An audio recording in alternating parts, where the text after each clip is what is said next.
Jejak batin Sang Prabu Jayabaya menuju puncak tahta. Di sebuah desa kecil yang tenang, di antara lereng gunung yang diselimuti kabut pagi, seorang bocah bernama Jaka Umbaran tumbuh dalam kesederhanaan yang mendalam. Desa itu berada di bawah naungan hutan-hutan lebat yang penuh misteri, di mana suara alam selalu berbicara dalam bahasa rahasia yang hanya bisa dipahami oleh mereka yang memiliki hati yang bening. Jaka yang dikenal sebagai anak seorang raja yang digembleng dan diasuh oleh seorang pertapa suci, seringkali merenungi kehidupan di sekitar sungai jernih yang mengalir tenang di depan rumahnya. Sejak kecil, Jaka sering merasa ada sesuatu yang lebih besar memanggilnya dari dunia yang tak kasat mata. Ia selalu melihat pertanda-pertanda dalam setiap hal kecil.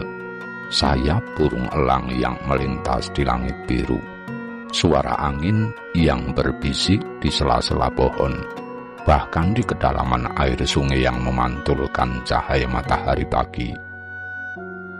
Dunia yang dilihatnya tidak hanya terbatas pada apa yang tampak, tetapi penuh dengan makna tersembunyi yang menunggu untuk diungkap.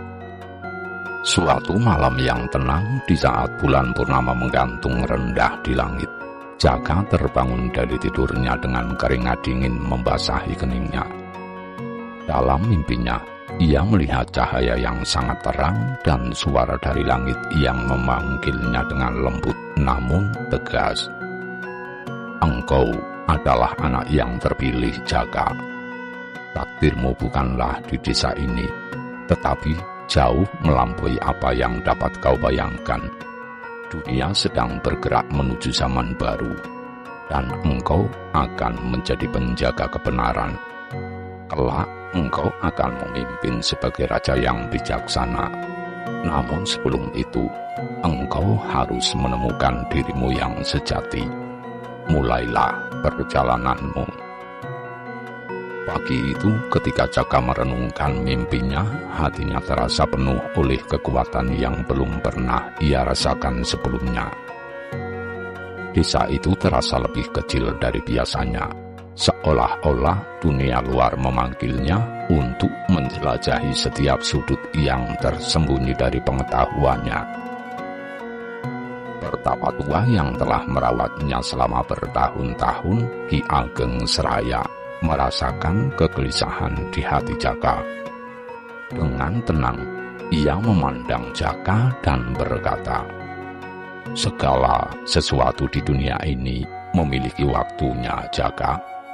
Jika waktumu sudah tiba, kau harus menerima panggilan itu." Ki Ageng Seraya adalah seorang yang arif, dan ia tahu bahwa masa depan Jaka tidak akan seperti anak desa pada umumnya. Di balik ketenangan hidup mereka, terhampar jalan panjang yang dipenuhi ujian. Ki Ageng pernah mendengar dari orang-orang tua di desanya bahwa Jaka adalah keturunan langsung dari Prabu Anglingdarma, raja besar yang konon bisa berbicara dengan binatang dan memiliki kekuatan spiritual luar biasa. Meski Jaka tidak mengetahui takdir besar yang menunggunya, Ki Ageng sudah menyadari bahwa takdir Jaka terkait erat dengan leluhur-leluhur dan alam semesta. Suatu sore saat matahari tenggelam di balik perbukitan dan angin berhembus lembut membawa aroma bunga kenanga, seorang Brahmana tua datang dari kejauhan. Ia tampak kelelahan setelah berjalan jauh, namun matanya bersinar penuh kebijaksanaan. Orang-orang desa langsung mengenalinya sebagai Resi Harjuna, seorang guru suci yang sering disebut-sebut dalam dongeng rakyat sebagai orang yang mampu melihat masa depan. Resi Harjuna berjalan menuju rumah Ki Ageng, dan dalam bisikan tenang namun tegas, ia memanggil Jaka keluar. "Anak muda," ucapnya sambil menatap dalam-dalam mata Jaka, seolah melihat ke dalam jiwanya. "Kau bukanlah anak desa biasa. Langit telah mengirimkan pesan untukmu. Kelak kau akan menjadi pemimpin besar. Namun perjalananmu baru dimulai. Sebelum engkau dapat menduduki tahta, engkau harus melewati ujian berat. Ujian yang akan menguji batin dan kekuatan spiritualmu."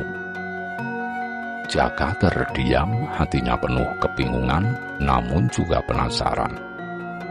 "Apa yang harus aku lakukan, Guru?"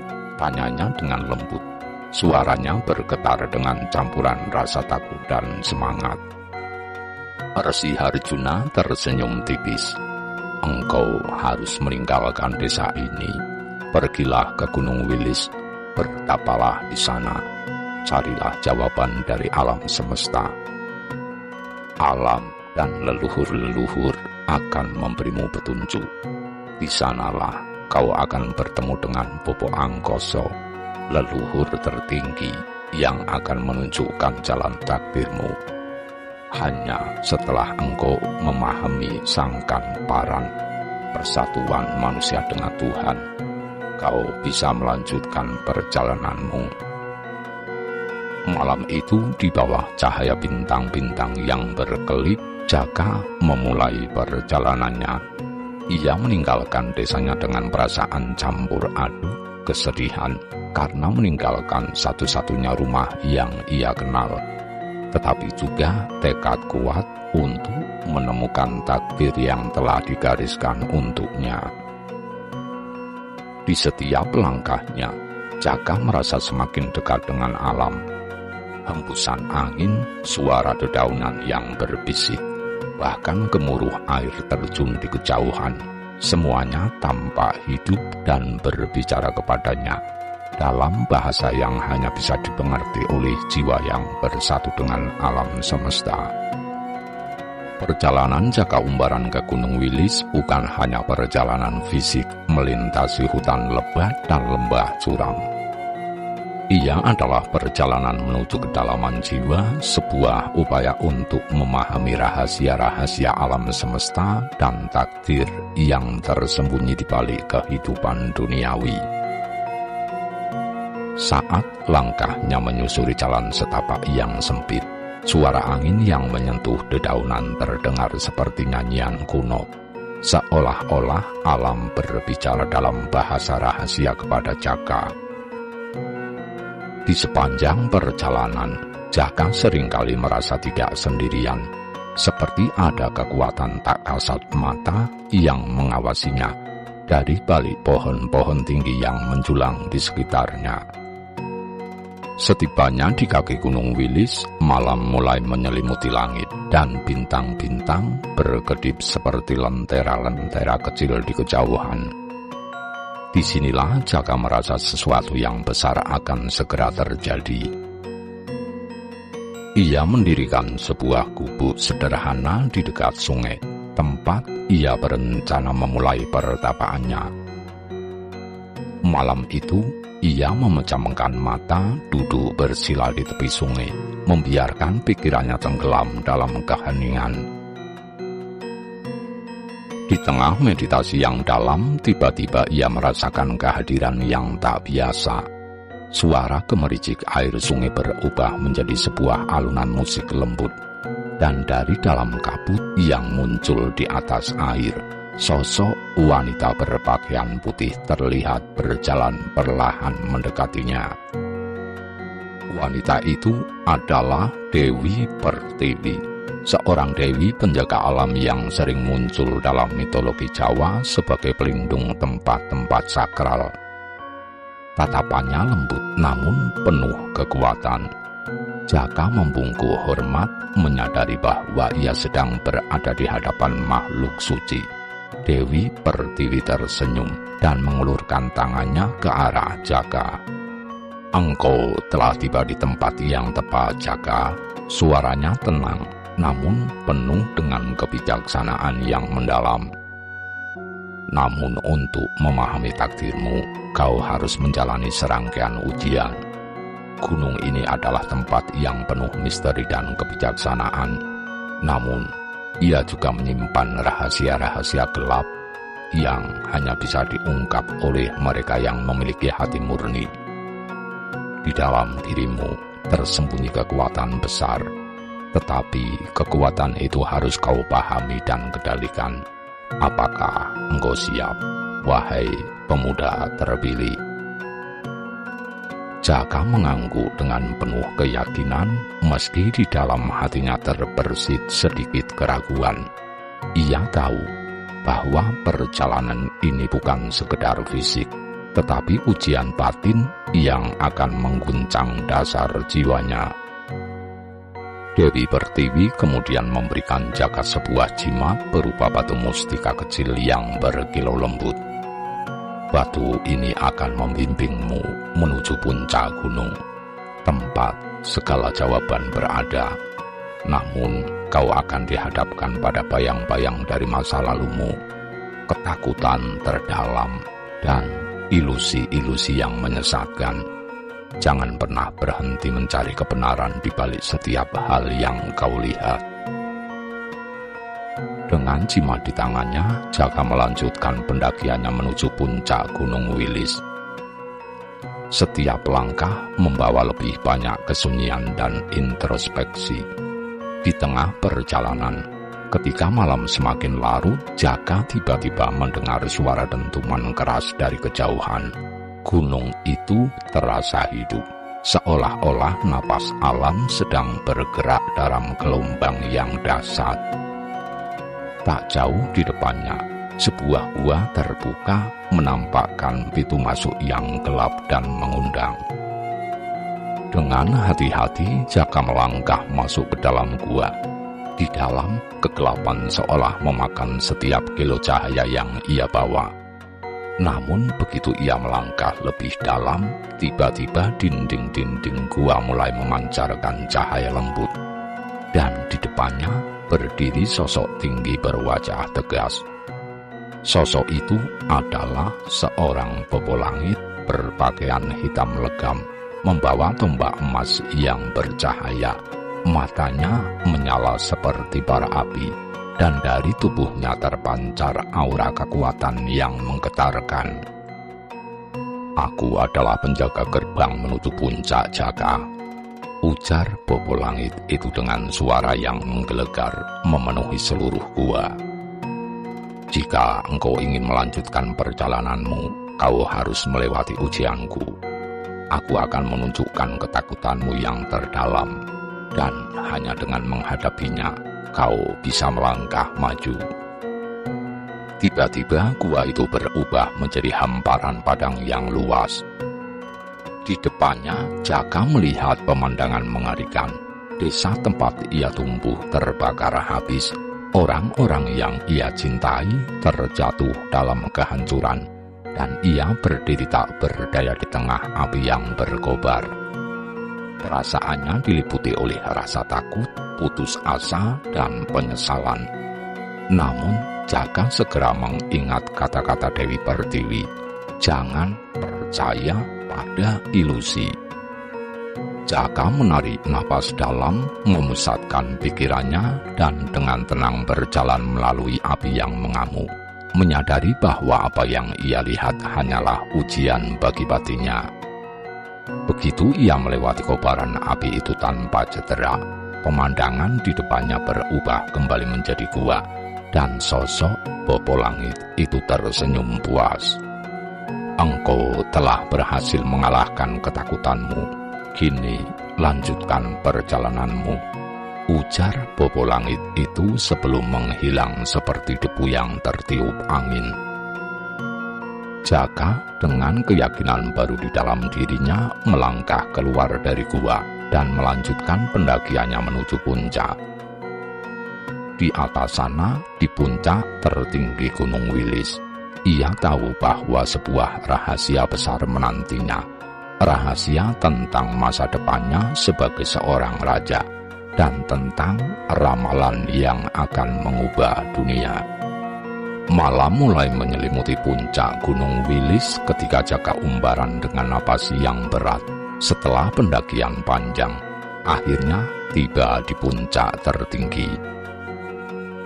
Udara di sini terasa berbeda begitu tipis dan dingin, namun penuh dengan energi mistis yang mengalir dari setiap sudut alam. Di depan matanya terbentang sebuah dataran terbuka dengan langit malam yang dipenuhi bintang-bintang, seperti ribuan mata yang mengawasi dari kejauhan. Jaka bisa merasakan bahwa ia telah tiba di titik di mana batas antara dunia manusia dan dunia para leluhur mulai menghilang. Dengan hati yang penuh rasa ingin tahu dan sedikit cemas, Jaka berdiri di tengah dataran itu, menunggu sesuatu yang ia sendiri tak bisa jelaskan. Tak lama kemudian, suara angin yang berdesir di antara pepohonan berubah menjadi bisikan-bisikan lembut, seperti suara roh-roh alam yang berkomunikasi dengan jiwa terdalamnya. Lalu dari dalam kegelapan muncul sosok bercahaya yang tidak sepenuhnya manusia. Sosok itu memiliki aura kebesaran dan kebijaksanaan yang begitu mendalam, dan di sekitarnya tercium wangi bunga melati dan dupa yang melayang lembut di udara. Sosok itu adalah Bobo Angkoso, raja para leluhur dalam mitologi Jawa kuno, dengan suara yang dalam namun penuh kelembutan. Sosok itu adalah Bobo Angkoso, raja para leluhur dalam mitologi Jawa kuno. Dengan suara yang dalam namun penuh kelembutan, Bobo Angkoso berbicara kepada Jaka. "Wahai Jaka Umbaran, engkau adalah manusia pilihan yang takdirnya telah tertulis jauh sebelum kelahiranmu," ujar Bobo Angkoso. "Namun, takdir bukanlah beban yang ringan. Kau telah melewati banyak ujian untuk sampai ke sini. Namun, ujian terberat masih menantimu di dunia nyata." Jaka terdiam, merasa bahwa kata-kata Bobo Angkoso memuat makna yang lebih dalam dari apa yang pernah terlihat di permukaan. "Kau akan menjadi seorang raja, Jaka, seorang raja besar yang tidak hanya memerintah dengan kekuatan, tetapi juga dengan kebijaksanaan dan pemahaman yang dalam tentang dunia dan alam semesta," lanjut Bobo Angkoso. "Namun, sebelum engkau menerima tahta itu, kau harus menerima ramalan besar, ramalan yang akan membimbing langkahmu, namun juga menjadi beban yang harus kau pikul sepanjang hidupmu." Bobo Angkoso mengangkat tangannya, dan dari langit turunlah gulungan kabut emas yang membentuk tulisan-tulisan kuno dalam aksara Jawa. Tulisan-tulisan itu adalah wahyu ramalan yang hanya bisa dibaca oleh Jaka Umbaran karena ia adalah yang terpilih. Ketika Jaka memusatkan perhatiannya pada tulisan-tulisan itu, ia melihat gambaran tentang masa depan. Ia melihat dirinya mengenakan mahkota emas duduk di atas tahta sebagai Prabu Jayabaya, raja yang mampu berdiri di antara kejayaan dan mara bahaya, raja yang kelak dikenal sebagai pemimpin agung kerajaan Medang Kamolan. Namun ia juga melihat bayangan masa depan yang kelam, perang, kehancuran, dan penderitaan yang akan menimpa rakyatnya jika ia gagal dalam menjalankan tugasnya sebagai raja. Ramalan itu juga menunjukkan datangnya masa kegelapan, di mana manusia akan terjebak dalam keserakahan, kebodohan, dan ketidakadilan. Masa yang dikenal sebagai zaman kalabendu, zaman penuh kekacauan. Dalam bayangannya, Jayabaya melihat sosok-sosok asing yang datang dari lautan, membawa kehancuran dan penderitaan bagi tanah Jawa. Namun di tengah kegelapan itu muncul secercah cahaya harapan seorang pemimpin yang akan datang setelah berabad-abad berlalu, yang akan membawa zaman keemasan kembali. Ramalan itu dikenal sebagai Ratu Adil, sang pemimpin adil, yang akan menyeimbangkan kembali tatanan dunia. Bobo Angkoso menatap Jaka dengan tajam. Ramalan ini bukan sekedar visi tentang masa depan. Ia adalah panggilan takdirmu. Engkau akan memerintah, namun di atas segalanya, engkau harus menjadi penjaga keseimbangan dunia. Setiap keputusanmu akan berdampak pada alam semesta ini. Ingatlah selalu, wahai Prabu Jayabaya, bahwa manusia dan alam adalah satu kesatuan yang tak terpisahkan. Jayabaya yang kini mengerti peran besar yang telah menantinya merasa campuran perasaan antara tanggung jawab besar dan keraguan. Bagaimana mungkin ia seorang manusia biasa mampu memikul beban yang begitu besar? Namun ia menyadari bahwa penolakan bukanlah pilihan. Takdirnya telah tertulis dan ia harus menerimanya. Dengan hati yang mulai mantap, Jayabaya bersujud di hadapan Bobo Angkoso dan mengucapkan janji kesetiaan untuk menjalani ramalan itu dengan segenap jiwa dan raga. Engkau telah memutuskan jalanmu, Prabu Jayabaya, ujar Bobo Angkoso dengan nada yang penuh harapan. Namun ingatlah, ramalan ini tidak dapat dihindari. Namun dengan kebijaksanaan, kau bisa memandu rakyatmu melewati badai yang akan datang. Setelah mengatakan itu, Bobo Angkoso menghilang, meninggalkan Jayabaya sendirian di puncak Gunung Wilis, di bawah langit yang kini tampak semakin penuh bintang. Namun ia tidak lagi merasa sendirian. Di dalam dirinya ada sebuah keyakinan baru dan sebuah visi yang jelas tentang masa depan yang ia tuju. Sejak malam pertemuannya dengan Bobo Angkoso di puncak Gunung Wilis, hidup Jaka Umbaran tak lagi sama. Ia bukan lagi pemuda biasa yang melangkah ringan di antara pepohonan desa, melainkan seorang calon raja yang membawa beban takdir besar. Setiap langkahnya kini dibimbing oleh visi masa depan yang selalu mengikutinya. Bayangan tentang kehancuran, perang, dan harapan dalam bentuk sosok misterius yang disebut Ratu Adil. Namun perjalanan untuk menjadi Prabu Jayabaya tidaklah mudah. Jaka menyadari bahwa sebelum ia bisa memimpin, ia harus melalui serangkaian ujian batin dan fisik yang akan menempa dirinya menjadi pemimpin sejati. Maka dimulailah perjalanannya menyusuri dunia mistis Jawa, bertemu dengan para pertapa, penjaga spiritual dan makhluk gaib yang telah lama menjaga keseimbangan alam semesta. Pada suatu hari, Jaka memutuskan untuk mengunjungi seorang pertapa tua yang dikenal sebagai Sang Panuntun, seorang bijak yang hidup di kaki Gunung Lawu. Dia bernama Empu Ramadi, dikenal sebagai sosok yang memiliki hubungan mendalam dengan para leluhur dan bisa membaca kehendak alam. Di bawah bimbingan Empu Ramadi, Jaka akan menempa kekuatan spiritualnya dan menemukan kearifan yang tersembunyi di balik ritual kuno. Ketika Jaka tiba di tempat pertapaan, ia disambut oleh Empu Ramadi yang tampak sudah menantinya. Pertapa tua itu mengenakan pakaian putih bersahaja, namun auranya memancarkan wibawa dan kekuatan luar biasa.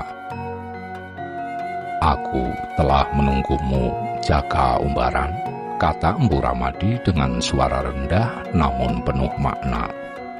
"Kau datang ke sini untuk menyempurnakan dirimu sebagai pemimpin. Namun, ketahuilah bahwa jalan ini bukanlah jalan yang mudah. engkau harus siap kehilangan apa yang paling berharga bagimu jika ingin menjadi raja yang sejati. Kata-kata Empu Ramadi menusuk hati Jaka. Ia tahu bahwa ujiannya bukan sekedar ujian fisik, melainkan ujian jiwa dan hati. Empu Ramadi membawanya masuk ke dalam gua pertapaan, di mana suasana begitu sunyi. Hanya terdengar suara gemerisik air yang mengalir lembut dari sebuah mata air kecil di dalam gua. Di sini Empu Ramadi memulai tapa brata, sebuah meditasi mendalam yang akan membangkitkan kesadaran spiritual Jayabaya. Selama berhari-hari, Jaka duduk dalam keheningan, tenggelam dalam alam bawah sadarnya, berhadapan langsung dengan ketakutan dan keraguannya sendiri. Setiap malam, ia bermimpi tentang bayangan-bayangan dari masa depan rakyatnya yang menderita, tanah Jawa yang terbakar oleh api perang, dan suara-suara yang memanggil namanya dengan nada memohon. Namun di tengah kekacauan mimpi-mimpinya selalu muncul sosok misterius dengan wajah yang tak pernah ia lihat jelas. Sosok itu tampak mengawasi dari kejauhan, seakan menyimpan jawaban bagi semua keresahannya. Pada malam ketujuh, ketika Jaka mencapai puncak meditasinya, sosok misterius itu mendekat. Kali ini wajahnya terlihat lebih jelas. Sosok itu adalah seorang wanita dengan kecantikan yang tak biasa. Ia tampak mengenakan pakaian kebesaran dari kerajaan kuno, namun dengan aura kebijaksanaan dan kekuatan yang melampaui dunia manusia. Wanita itu memperkenalkan dirinya sebagai Ibu Pertiwi, penguasa dari alam yang misterius. Jaka Umbaran, calon raja yang ditakdirkan. Suara Ibu Pertiwi menggema di dalam pikirannya. Aku telah lama menunggumu. Kau memiliki hubungan dengan takdirku, karena kita adalah bagian dari keseimbangan alam semesta ini. Namun, sebelum kau bisa memahami sepenuhnya takdirmu, kau harus menyeberangi batas antara dunia manusia dan dunia kami. Ibu Pertiwi memberi Jaka sebuah tugas berat. Ia harus melakukan ritual Sopongalong, sebuah pengasingan spiritual di tepi Samudra Selatan. Selama ritual itu, Jaka harus hidup dalam kesendirian di dekat laut, menyatu dengan alam dan mendengarkan bisikan arus samudra yang membawa rahasia takdirnya. Selama ritual Sopongalong, Jaka merasakan kekuatan alam yang begitu besar.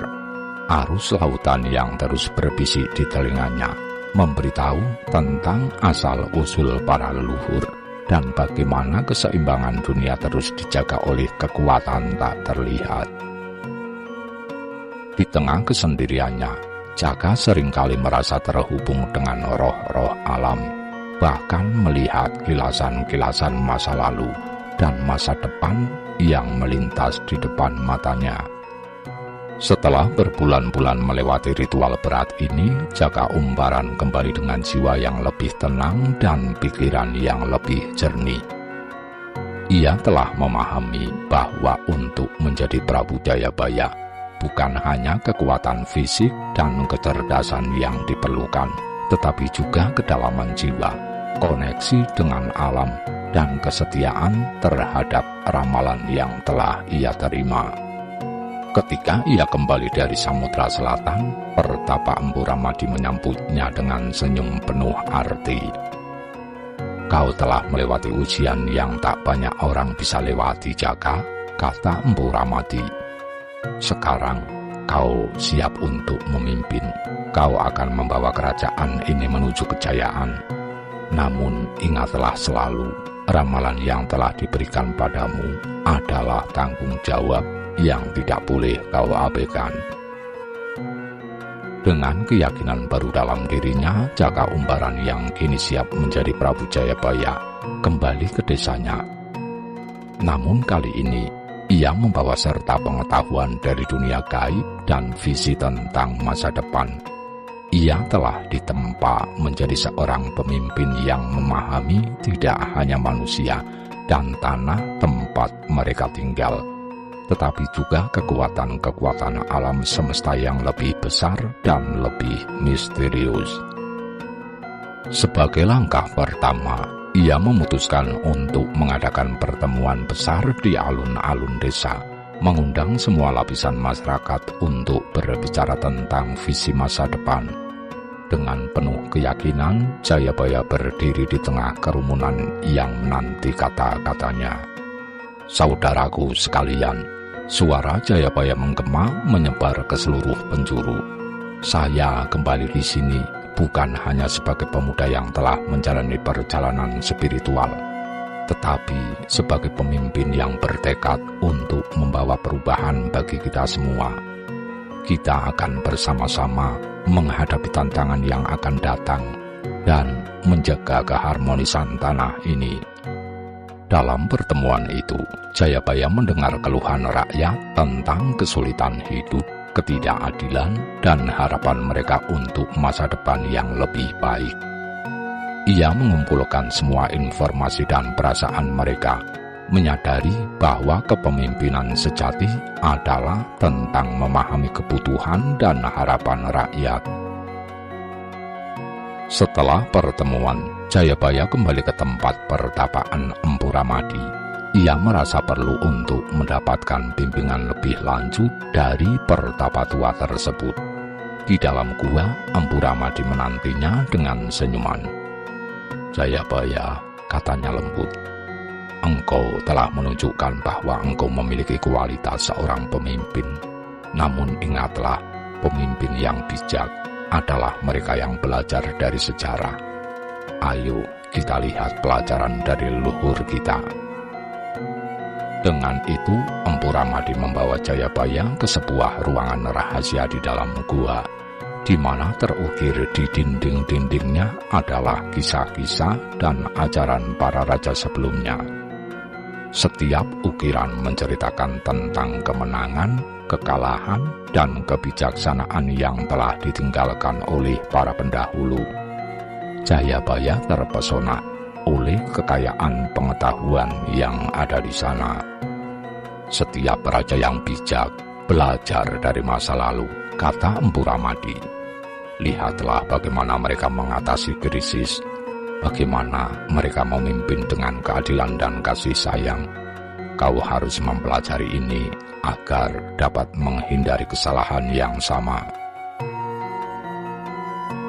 Dengan seksama, Jayabaya menyimak setiap kisah yang diukir di dinding, memahami bahwa menjadi raja bukan hanya tentang kekuasaan, tetapi tentang tanggung jawab. Ia mengingat kembali ramalan yang pernah ia dengar tentang pentingnya menyatukan rakyat, menjaga kesatuan, dan memelihara keseimbangan antara dunia manusia dan alam. Di tengah pembelajaran itu, Jayabaya merasakan kehadiran Ibu Pertiwi yang kembali hadir dalam bentuk mimpi.